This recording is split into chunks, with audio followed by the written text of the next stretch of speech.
Olá, seja bem-vindo ao devocional de hoje.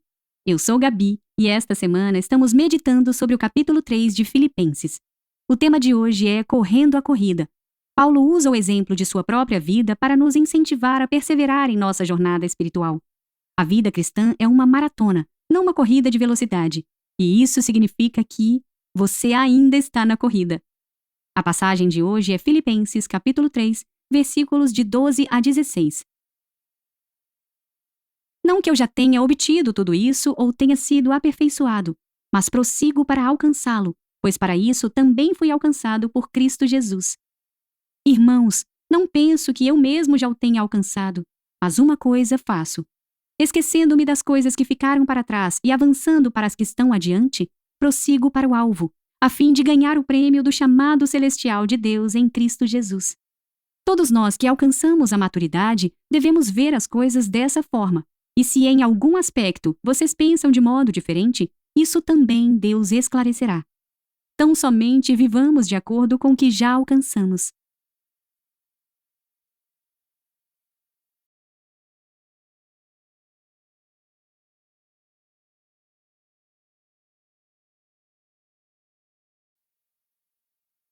Olá, seja bem-vindo ao devocional. Vamos nos aprofundar na palavra? Hoje, Paulo compara sua vida cristã a uma corrida. Ele se descreve como um corredor, esforçando-se para ganhar um prêmio. Sua mensagem para nós é clara: não desista. A corrida continua. Você pode ter caído, mas não está fora. Você pode ter tropeçado, mas ainda há tempo para se recuperar. Portanto, levante a cabeça e mantenha o curso. Seja qual for a sua circunstância atual ou seus sentimentos, as palavras de Paulo são um feliz lembrete de que sua vida com Jesus tem propósito e direção, e ainda não acabou. Em Cristo, você está em uma bela jornada de crescimento espiritual, uma jornada que é uma maratona, não uma corrida de velocidade.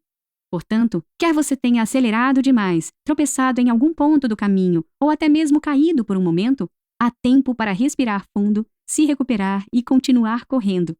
E a melhor notícia é esta: há um prêmio à sua frente. Toda a eternidade com seu maravilhoso Salvador te aguarda. Como então você pode correr essa corrida com eficiência e perseverança?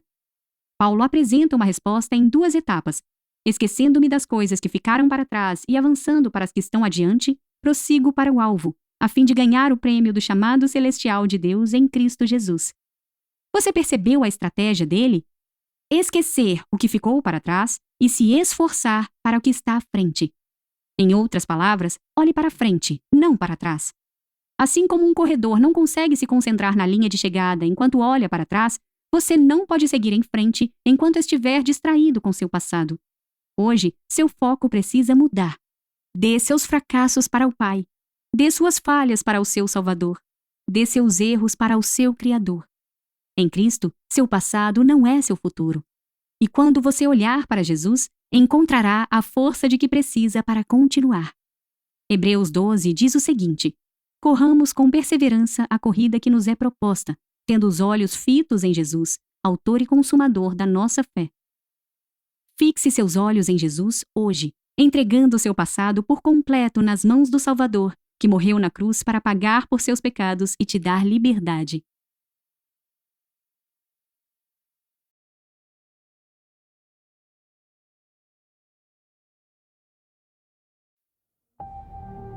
Reflita e ore comigo.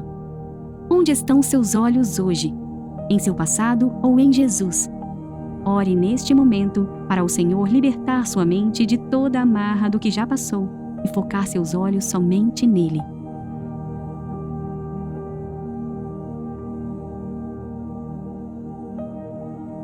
Neste momento de calma, avalie como tem sido sua corrida de fé.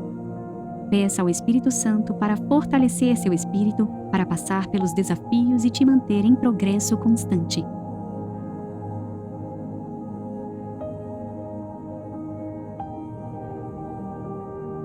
Uma das grandes bênçãos que Deus nos dá em nossa vida com Ele é poder caminhar lado a lado com nossos irmãos em Cristo. Busque formar esses relacionamentos de encorajamento mútuo, e se você sente que há uma falta em sua vida nesta área, Peça ao Senhor que envie a você companheiros para essa jornada.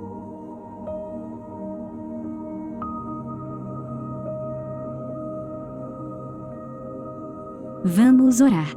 Senhor Deus, achego-me a Ti neste momento para pedir que o Senhor me dê força para prosseguir, para alcançar o alvo para o qual fui alcançado por Cristo Jesus. Como Paulo, quero esquecer o que ficou para trás e me esforçar para alcançar o que está à frente. Liberta-me, Senhor, das coisas passadas que ainda permanecem em minha mente, assim como o Senhor já me libertou delas espiritualmente. Capacita-me para viver segundo os maravilhosos planos que Tu tens para mim. Ajude-me a correr a corrida que o Senhor traçou para mim, ao fixar meus olhos em Jesus, o autor e aperfeiçoador da minha fé. Em nome de Jesus eu oro. Amém.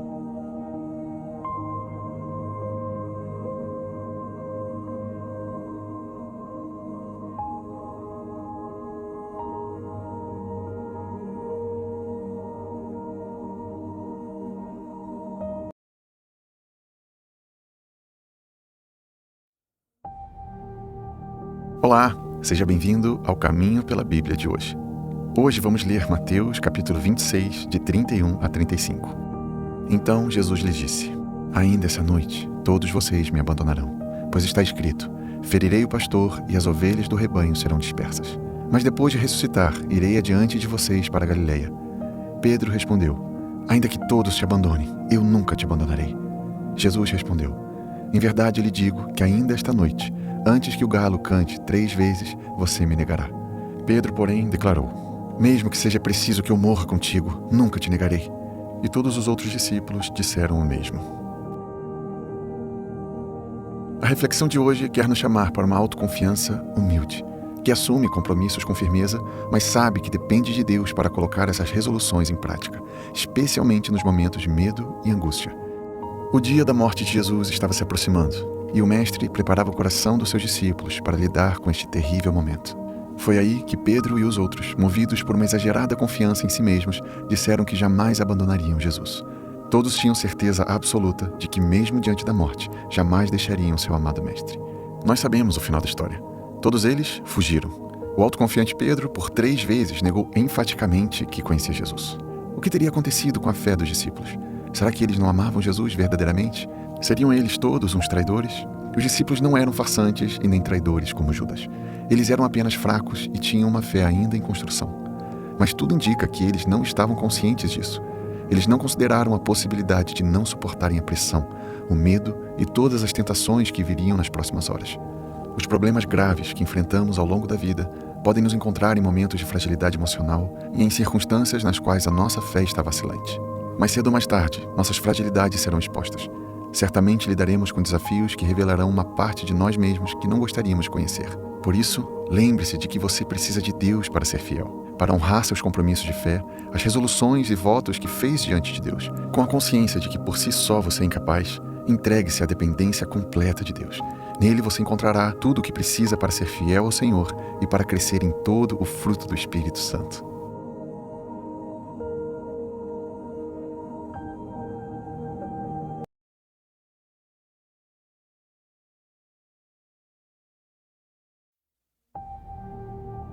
Olá, eu sou Ana Nóbrega.